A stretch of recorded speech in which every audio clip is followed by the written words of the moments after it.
Hello, welcome to the investigation section of Module 2, Pre-Litigation on the ULV Justice Center website. Before we jump into the information, I want to share a quick disclaimer.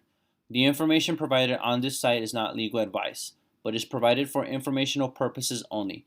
If you are in need of legal advice, we advise you to consult with an attorney. Overview. We will be covering where you are in the process, the purpose of this step, what you need to accomplish, who you should send this to, when you need to send or file, how to send or file this document, and the timeline of what is expected to happen next. Where you are in the process. This is the next step in the pre-litigation phase after you have gathered your facts. During the investigation stage, it is a good time to start thinking about what items, i.e. documents, either public or private, or people, might need to be subpoenaed to meet time requests. A very important step in this process is to determine what causes of action you want to successfully prove in your case to win. Once you have established your causes of action, you can then look at the elements you will need to prove for your causes of action. You can also determine what evidence you will need to collect to prove these elements. This then leads right into the calculation of damages stage, which is used to determine the type of case you will be filing and how much in damages the defendant owes you. The purpose of this step. This stage is a good time to start breaking down the facts already gathered, meaning which evidence is important, which evidence is a distraction, and which approaches will be most advantageous in pursuing your case.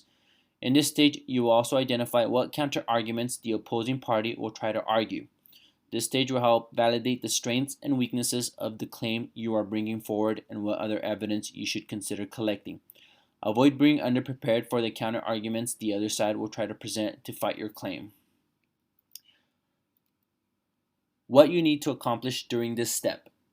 You should become well prepared for the pending lawsuit at hand, which consists of determining your causes of action and the elements that will need to be met for your claim. Also make sure you are aware of all defenses the other side can present and how to match your evidence to the elements and fight the defenses. Who you should send this to. It is important to know who to send this information to. After you have gathered what you think is enough information, you must now decide if you are going to seek legal assistance from an attorney or not. If you do decide to hire one, send this information you've gathered over to them as soon as possible for time purposes. You are not required to send this information to anyone else at this time. Make sure to be organized and keep copies of everything they have. How to send or file this. The best way to deliver this is by personally dropping it off with your attorney. There are other options available, such as email, fax, etc. If one of these other delivery options are to be selected, it has to be otherwise stated by your attorney.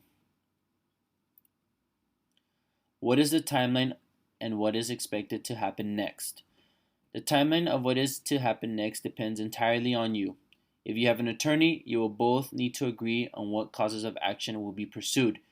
You should begin to prepare to have interviews with your attorney. Reason for doing this is because their attorney will need to be updated on the facts of this case or because they will want to talk about strategy with you. Keeping everything organized is vital in this step as you will constantly have to refer back to this information throughout the process. The next step will be the calculation of damages to determine where to file your case and the amount you will be suing for. This has been a presentation on the investigation page, which is the second step of the second module pre-litigation on the ULV Justice Center. The ULV Justice Center wants to thank you for your time and choosing to use this as a resource for yourself and hope this provided to be beneficial towards you. Thank you.